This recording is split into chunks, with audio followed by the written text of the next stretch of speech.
Now, farm and ranch, this can get interesting. Make the trust the owner of the interest. Make it the owner of the farm or ranch. Now, you've got to do this in parts. The equipment, you can transfer that to the trust. Now, while each asset could be different, consult the drafting attorney, but most equipment is not titled, and you can do it by a simple bill of sale or assignment. If it's titled, see the appropriate section. For example, if you've got automobiles that are done, look to our automobile section to determine how to do that. Livestock, transfer that to the trust. Again, each animal could be different. Consult the drafting attorney, but if the livestock are registered, you have to go through the registering organization. Otherwise, bill of sale or assignment. Branch, you can transfer the brand by assignment of a livestock brand.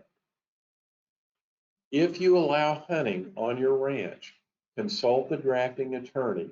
Take steps to protect yourself. First, you need to calculate the value of hunting as a separate business if you charge for hunting. Not knowing that could cause a major unexpected tax issue. Years ago, I dealt with a guy, he had exotics on his land. I asked him, what do you charge for people to come hunt? What do you charge hunters? And he goes, oh, I don't charge by the hunter, I charge by the firearm. Well, I'm thinking if I go deer hunting, I take a deer rifle. If I go bird hunting, I take a shotgun. How many firearms does the average hunter take? To my complete shock, he said 2.5. I said, so you're telling me that on average it's $5,000 per hunter day to come hunt? And he said, yes. And I said, well, first of all, have you ever calculated the value as a separate business?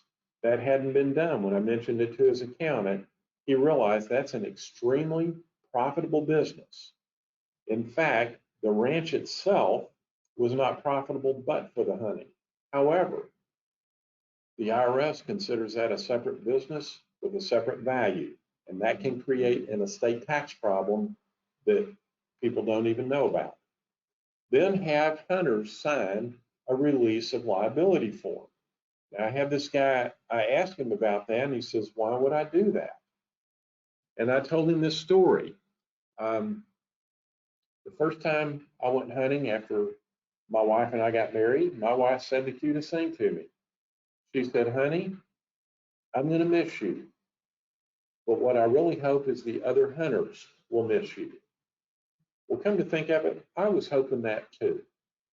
But if they paid $5,000 to come hunt on your place and they get hurt, do you think that $5,000 might have created an expectation that this is safe?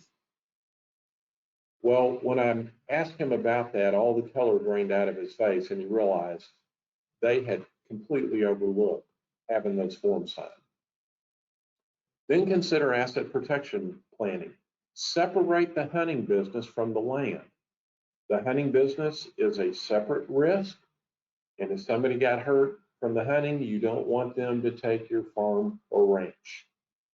Post no trespassing signs in case a trespasser is injured. Now, that does not, if somebody comes trespassing on your land, you still have a duty not to deliberately hurt them. But having no trespassing signs gives you something of a defense.